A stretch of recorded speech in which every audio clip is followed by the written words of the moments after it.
Strategy Club. Welcome to the Strategy Club, and this is our Clubhouse room where we have conversations around strategy,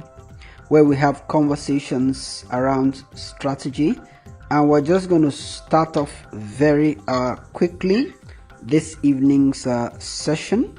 And I'm going to thank you, Elizabeth, for joining. Great to see you. And I want to first of all say Happy New Year. I see Zoe as well. Happy New Year. Great to see you. Thank you for joining very early. So one of the things I'll beckon on you to do as you've joined early is to share the link on your WhatsApp status. Invite someone. Let other people benefit from this conversation. That's number one. Number two, as usual, introduce yourself in the chat. Take every opportunity to just declare who you are. When other people listen to the recording, they will be able to get to know you. One day, someone will remember they met you in the strategy conversations of the Strategy Club. We call ourselves a thriving tribe of emerging entrepreneurs in the consumer goods sector. You will realize that not all of us are business people, because we don't call ourselves a business outfit as such, but a strategy-oriented outfit. We believe the tools, the techniques, the processes that are used in strategy can be applied in many areas of endeavor. Mary, it's great to see you. Thank you for joining. Today we are talking about the starting point. Face your own reality. Face your own reality. Once again, I want to say, introduce yourself in the chat, share the link, invite someone. Let's have a wonderful conversation. It's the beginning of the year. We have 6 of these or 7 of these conversations, which are in quotes sequential. And today is the first of those 7 sequential conversations around how you position yourself to maximize the possibility of your success. So we don't promise you that you're going to explode if you listen to us, if you're here. We are saying there are ways in which you position yourself and what you do that amplify the potential, the possibility, the probability of success. Why do we say it that way? Because we do not have control over all the factors. But we know that there are ways you can tweak. It's like catching the wind in the sail of your boat. That is how it is. You don't know how the wind will blow, but you know how to control your sail. If you can hear me clearly, I just wanted to confirm by putting that in the chat. The last few things I said, I just want to be sure that you can hear me. Now, today we're talking about the starting point. Face your own reality.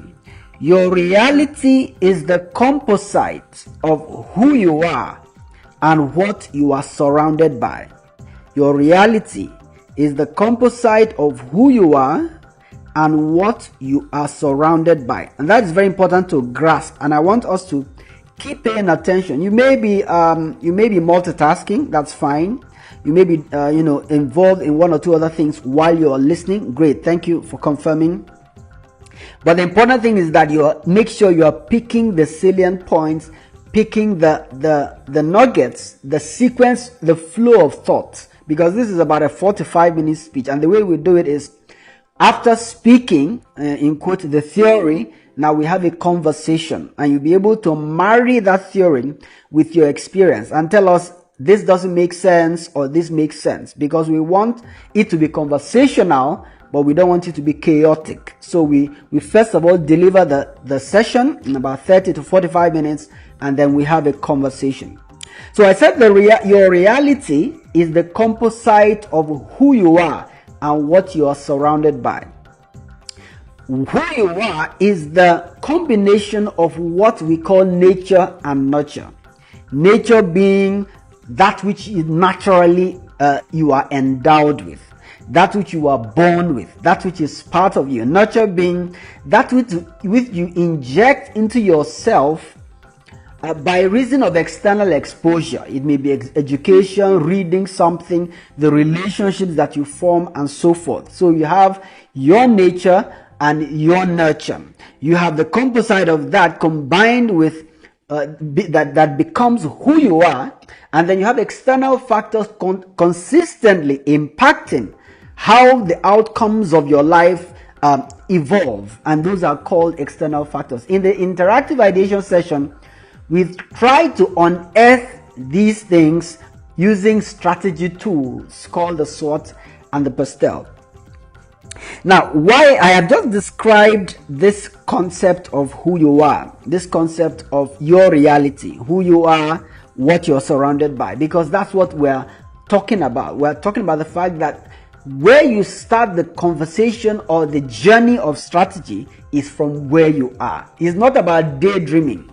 And the reason why we thought of sharing this is because a lot of people in their lives, they are daydreaming. They are looking at things that are very distant from them, both in terms of time and space.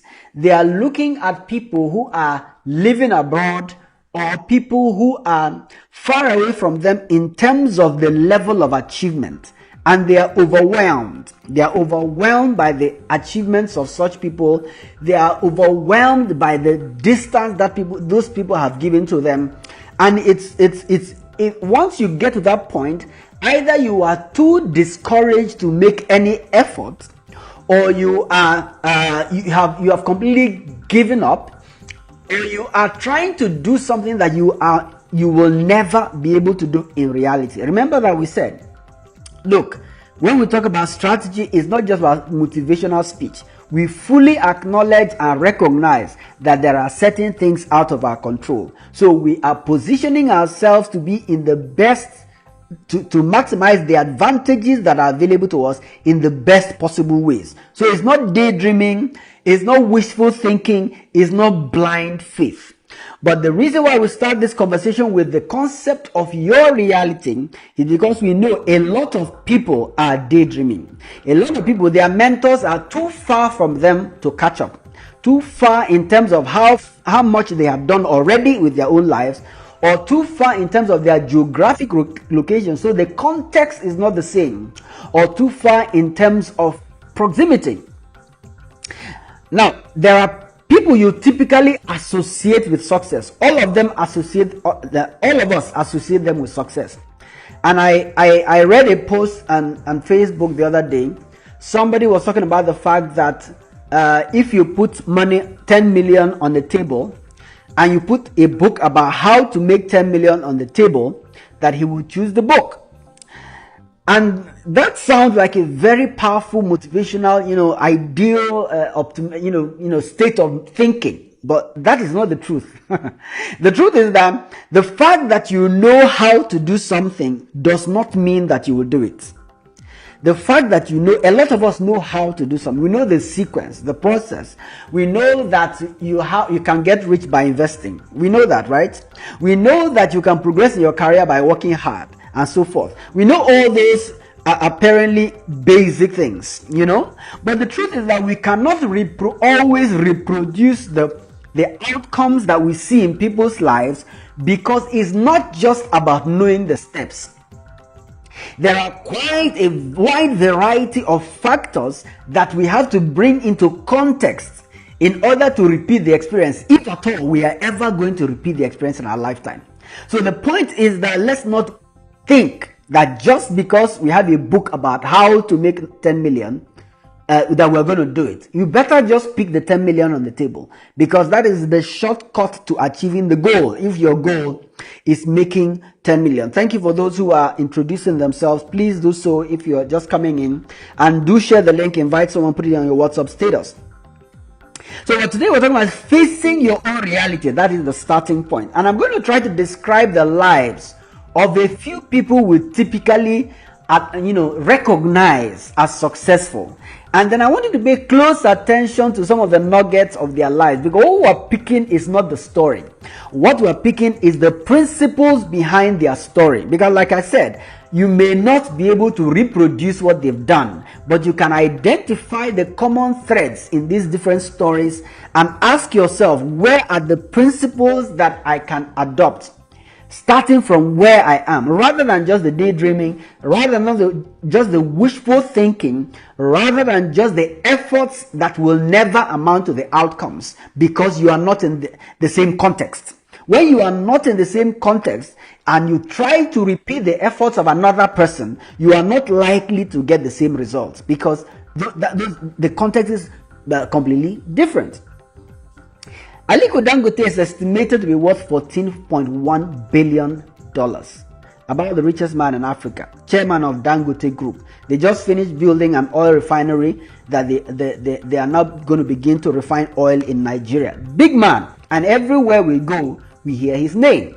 We hear he's the richest man. We try to derive lessons from his life, because we think that once we know those lessons, they will make any difference. But I can tell you that many of people who know everything about Dangote, have written books, have not reproduced the things that Dangote has done.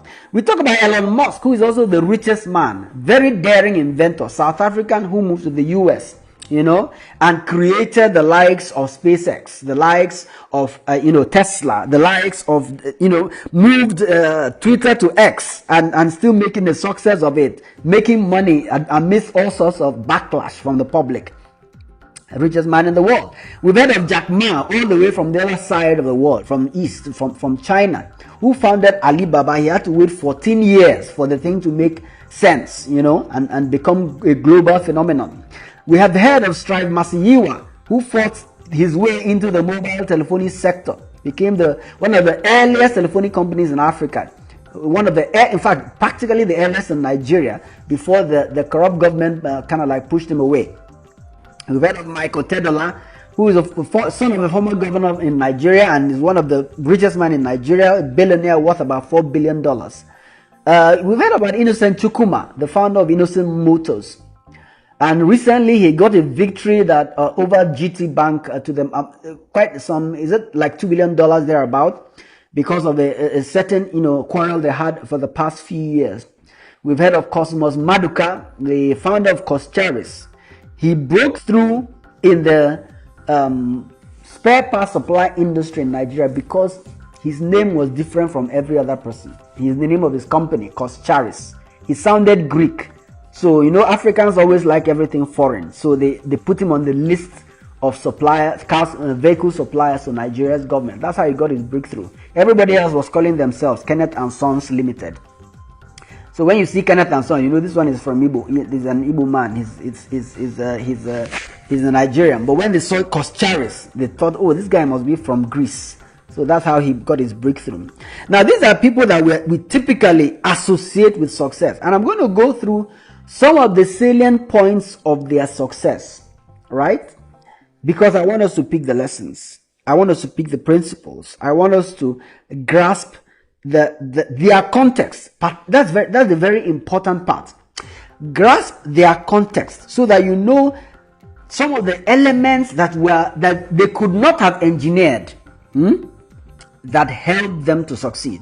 There are some elements in our lives, in the lives of people, that the way those elements unfold, you can't engineer it, you can't strategize it, right? So instead of trying to be like somebody else whose context you don't understand, one of the things you want to start with, like we're saying in this conversation, is recognize your own context and ask yourself, what can I do with who I am and what surrounds me? What can I do about my nature, my nurture, my environment, in order to achieve the maximum set of positive results that I would like to see? I hope I'm making sense, and I want you to confirm that. I want you to just keep picking stuff, as I'm going along. So Aliko Dangote was born in Kano State, Nigeria. He was born in 1957. His grandfather on his mother's side, Al Hassan Dantata, he was an Alhaji. He was the wealthiest man in West Africa. He made his money from trading kola nuts and groundnuts, actually. And Dangote himself was raised by Dantata, Sanusi Dantata, who was the son of this Al Hassan Dantata, who was the wealthiest man in West Africa in his time. So he has a lineage of wealth already. He grew up from a lineage of wealth. Because he was raised by Sanusi Dantata, because his own father had died when he was 8. That's Dangote's father died when he was 8. Dangote schooled in Cairo. He went to Egypt for school, went to business, studied business admin, moved back to Nigeria, and immediately decided to start his own company. He got a loan of 4,000 naira from his uncle, right? From his uncle to start an import and trade agricultural commodities business.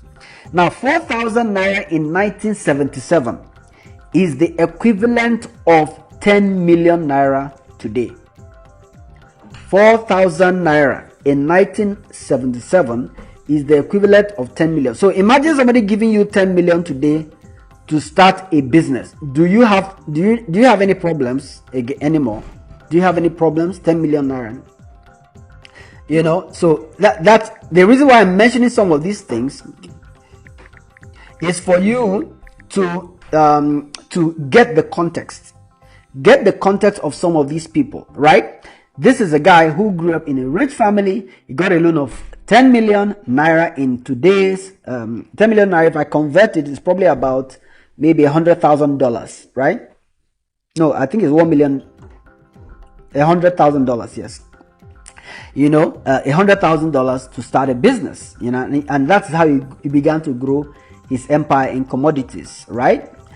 Now, that is his story. That is his context, his family context, his capital context, his motivational context. Because remember, he didn't have a father. He had to make his own way, and he was supported in making that way. Elon Musk has another story. He was also born into sort of a rich family. His father, Aaron, was a rich engineer. He owned mines, emerald mines, massive real estate. His mother was a fashion model, right? His mother was a fashion model, and at some point, he himself was brilliant. He was a bright young kid in school. He liked to read. He liked to find out things, right? But as he grew up to become 17, he said, I'm not going to do any 1-year military service in South Africa. That was the requirement back then. So he decided to go to Canada, right? He decided to go to Canada. His family, his mom took him to Canada. After a while, decided, I'm going to do a PhD in the US. He went to California. He didn't finish that PhD, so far as I know. And he now foresaw the internet. So these are his contexts. He had a good family that could take him to Canada, take him to California, give him a good education. Then he saw the internet. He lived in a period when the internet was now becoming the thing. And he saw it. He saw that it was going to become big. And he took the opportunity. He started launching companies, right? Zip2 was one of his first companies. He went on to launch the company that eventually became PayPal. Before he went on to the likes of Tesla and so forth. Now he does Starlink. He's done the Boring company, SpaceX, X itself, Neuralink, and so forth. So he had the brain to work. He had the family background to support him. He had the education, and he had the opportunity, the internet, right? To break into something that people at a different point in time in their history may not be able to break into. People from a different background may not be able to break into. People with a different set of assets or a different level of intelligence may not be able to break into. So the point is, get informed about the context. Get informed about the context. Jack Ma was slightly different. He did not come from a very rich family like these other ones, but he was also brilliant. He graduated with a Bachelor of Arts and he became a lecturer. But he also was lived at a time when the internet was becoming the in thing. About 1994, he saw the opportunity. He started an e-commerce platform, which did not take off immediately. He now started pushing it until he finally, made it successful. Now, let me tell you something about Jack Ma, which he struggled a lot. He struggled in his life. I've said that he waited 14 years to break through with his company. How many of you will stay 14 years with a company? You know, there was even a story of a lady who was his PA who stuck with him for that period of time, and he was able to reward that lady with ownership, part ownership of the company at that time when he became successful. But let me tell you, Jack Ma, during his early years, he at some point he applied for 30 jobs, and he didn't get anyone. At the time, he went to KFC to apply for a job with 23 other people. All the 23 people were employed. He was not employed. Right? Now, if something like that is happening to you, in a part of the world, you say, I need to go for deliverance. Right? In a part of the world, you read so many meanings to it. And these are just two examples of the kind of things he faced in China, in his own context, before he finally got his breakthrough. But today, Alibaba is worth 400 billion, or more than 400 billion. So as of 2017 was worth 400 billion. Alibaba, the company he started, and had to wait for 14 years for it to begin to make any sense. So that is his story, that is his context. Strive Masiyiwa was born in Zimbabwe in 1961. He also had the opportunity to be exposed externally to education outside his country in the University of Wales, right? And when he came back, he started working for the government, but it was frustrating in his country. He started his company as an electrical engineer, and then eventually, when he saw the opportunity in mobile, right, he started Econet Wireless. There was a long legal battle for the government to even allow him to operate, but eventually he won that. That is his context. This is an African now. We are now coming home to Africa. And you see that he leveraged first mover advantage. At the time he was fighting this battle, 75% of Africans did not even own mobile phones. So you can imagine that he didn't even have any certainty that this business was going to succeed. But he saw the potential, the possibility that this might just be the next great thing. Now, I want you to confirm that you can hear me. Type something in the chat. Put something in the chat indicating that you can hear me, so that I just know that you're there. Okay.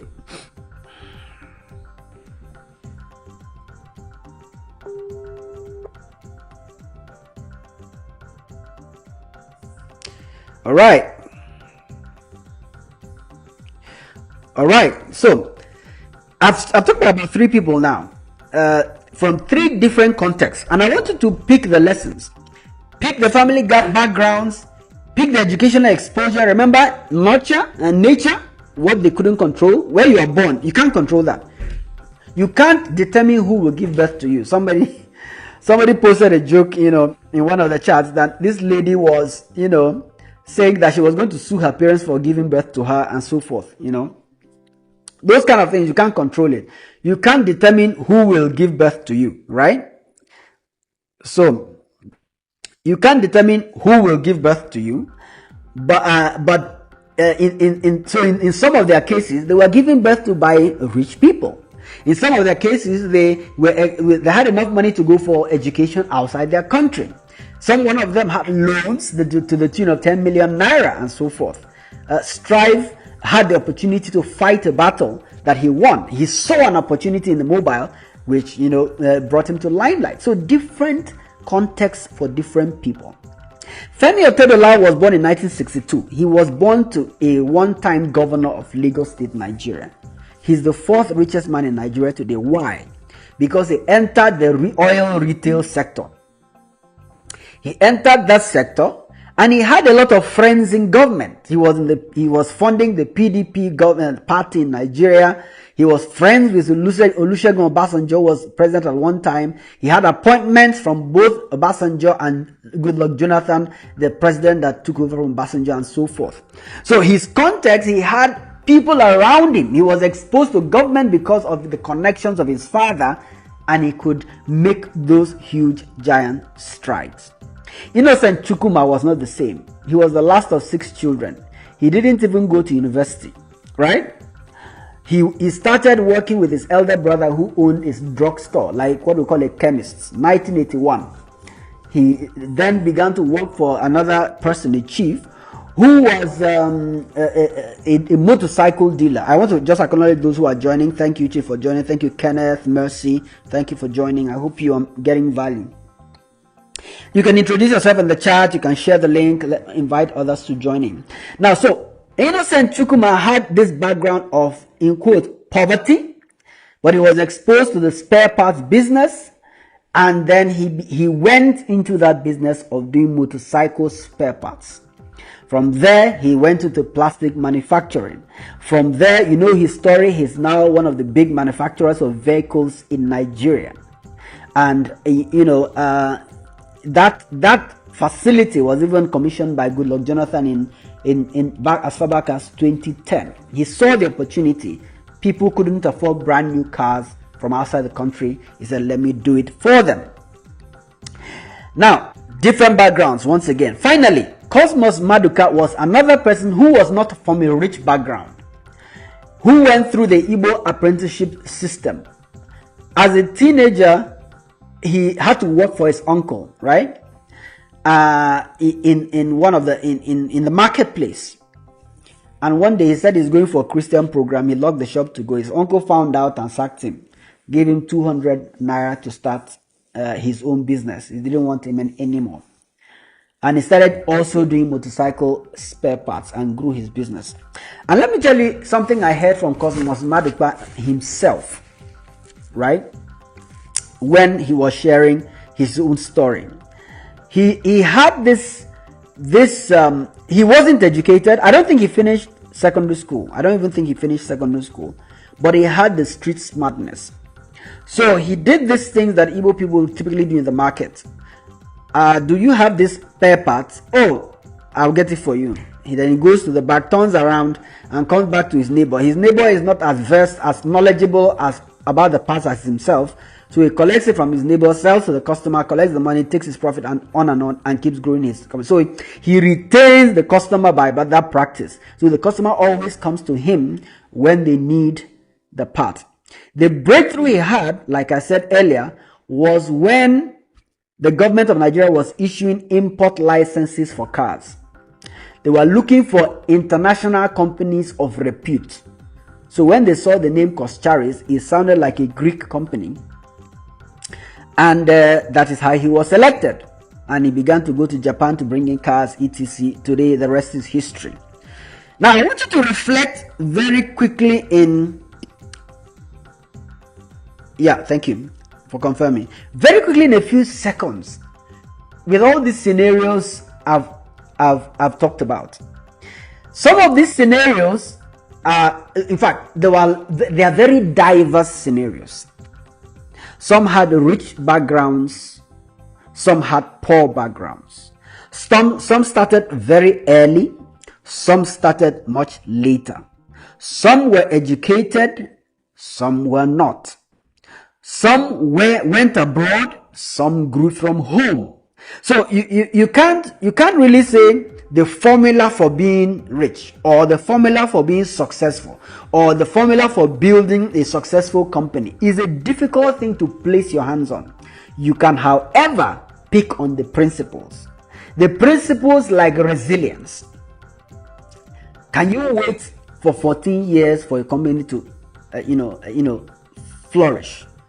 Can you keep a sane head when your uncle pushes you away with 200 to start a business and to keep going, right? Principles like resilience. Principles like looking out for opportunities. Though two of these people I've mentioned saw the internet coming. One of them saw mobile coming. And every day today, new things are emerging. Things are unfolding that show us the opportunities are unfolding. And these people had that acumen to pick up opportunities.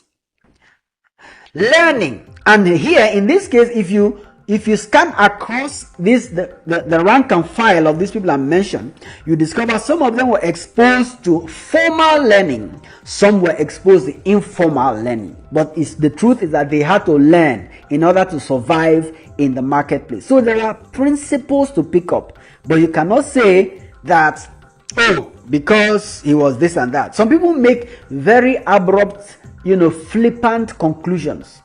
they can look at Dangote and say, oh, it's because his grandfather was rich. Then they look at Elon Musk, no, it's because his parents were rich. But they fail to study the other side of the coin, where people who came from nothing became dominant in the industry and are eating at the same table with these other ones who had rich backgrounds. Today I saw the video of a certain woman who was the son of Ibrahim Babangida's driver. Ibrahim Babangida was one time military head of state of Nigeria. She was the daughter of Ibrahim Babangida's driver. She went to a program and she was speaking on the same panel as Ibrahim Babangida's daughter herself. And she shared her experience that she'd simply started from where she was, a daughter of a driver, and decided to educate herself enough to get to the point where she could speak at the same table as the master or the boss of her father. She could have sat down and said, oh, daughter of a driver, what can happen in my life? That was her reality. But he had to start from that reality and decide where she was going to go. It's a decision every one of these people, every one of us has to make. Now we are here. Where are we going to go from here? Now I am 40. Where am I going to go from here? I can decide to give up and say, in fact, nobody after 40 can make it. A fool at 40 is a fool forever. But then I'll remind you of KFC, where Alibaba tried to work. The guy started that company at age 72. So we decide what we do with the rest of our days. We decide. We can decide to, look at Dangote and say, in fact, I can never get there. You can also decide to look at Dangote and say, oh, Dangote, in fact, that's where I'm going. Meanwhile, you don't have capacity to get there. You have not groomed it. So what is the solution? Capture the principles and then begin to evaluate your own reality. What relationships are surrounding you today that you can leverage? Don't say, I want to network myself to success, when the networks that are existing, you have not done anything with them. What are the resources you have? Yes, you don't have 10 million naira like Dangote, but maybe you have 200 like Cosmos Maduka. What are the resources in terms of knowledge? What knowledge you have? What education you have? What street smartness you have? You may not have a PhD like Elon Musk, but you can have street smartness like Cosmos Maduka. It all depends on what you choose to do with what is available to you. What opportunities are available to you now? What can you see? What can you step into? What are they? Some of these people, what broke in their lives was I call it the law of first entry. Some people call it, first mover advantage, right? Entering into a space that is new before most people begin to enter, and that space that is new is in context. For some of them, it was internet that was global. For some people, it is just a new shop in the new neighborhood area that can become your starting point. Leverage your personal strengths rather than relaxing and just saying, oh, nothing can happen. What do you have that you can use?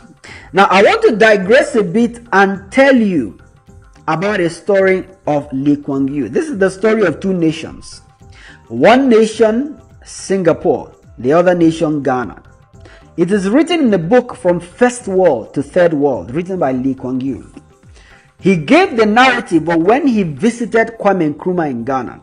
This was about 1957, around the time when Ghana gained independence. And he said in that story that during his visit, there was this hullabaloo about a certain son of the soil who was coming back to Ghana after doing his university degree, right? And everybody was celebrating. They were planning to give him a chieftaincy title. There was all sorts of party reception. And then he said, what did this person study? And they told him classical Greek. That's what the person studied.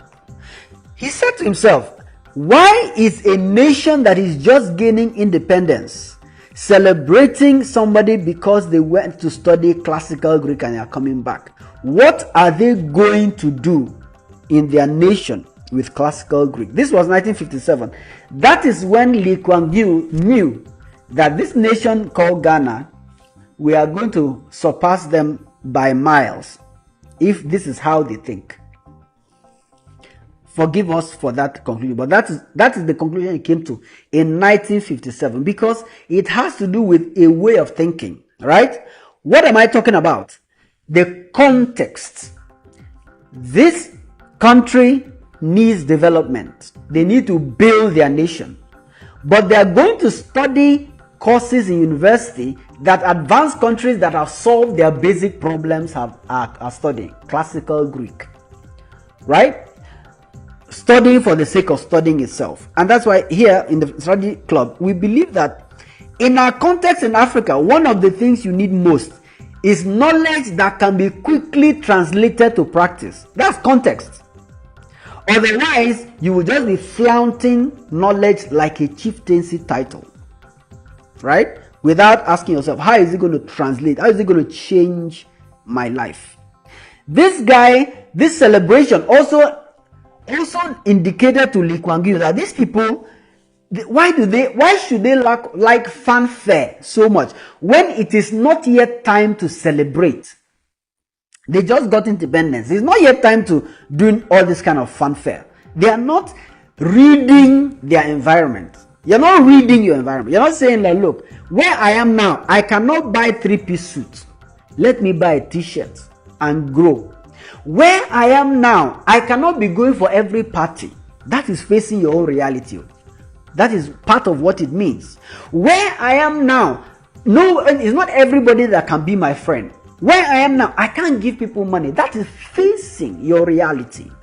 Evaluate yourself and say, what are the relationships, resources, knowledge, opportunities, personal strengths that I have that make sense to leverage in order to move from here to the next level? Who is the nearest person to me for me to aspire to be like? I can't aspire to be like Dangote right now. It is daydreaming. I can't aspire to be like him right now. I can't just be going about having conversations about how they made it. It doesn't make sense to me because I cannot reproduce it now. I need to look for knowledge. I need to look for examples. I need to look for references that I can reproduce in my own life. So that when I get to the next level, I look for the next level of reproducible references. That's very important, right? So you break out from 3 things. 1, you break out by facing your own reality. You break out from daydreaming, right? Just wishful thinking of things that cannot be done by you now in your context. You break out of that by facing your reality, knowing where you are, knowing what is the next possible, plausible, feasible step for you. Number 2, you break out from a sense of hopelessness, because when the thing seems too distant from you, you begin to be hopeless. You feel that nothing can happen again. I will just give up completely because nothing else can happen. You break out from that by facing your reality, articulating the possibilities around you and working towards it. You break out from that second thing, a sense of hopelessness. Number 3, you break out from absolving responsibility of yourself. It is very easy in our part of the world to blame somebody else, the government, our parents. They didn't make enough money. I wasn't born like a mouse. To blame the devil, right, and so forth, right? So really, you blame everything but yourself. You want to break out from that by facing your reality. What questions do you need to ask? Number 1, where am I now? What do I have access to? And what is my next feasible logical step? Now that I want you to reflect on that. And I'm going to open up and going to invite us to the podium. I'm going to ask us to react. You may react by sharing what you've picked up, what makes sense to you. You may react by asking a question to clarify what I've been saying. You may react by adding a few examples. You may react by challenging what I've said and saying, look, in my experience, this doesn't make sense, so that we can have a conversation. So I'm just going to invite everyone to the podium. I'm going to do this invite just once. So please accept if you can, if you are comfortable, speaking in the session, because it's supposed to be interactive. We always want to be interactive. We always want to share. You may have additional insights. You may have a question. You may have a thought to share. You may have an example to give or something to say that challenges the thoughts I've been sharing. So let me start from Elizabeth, who is already here. Please share your thoughts this evening.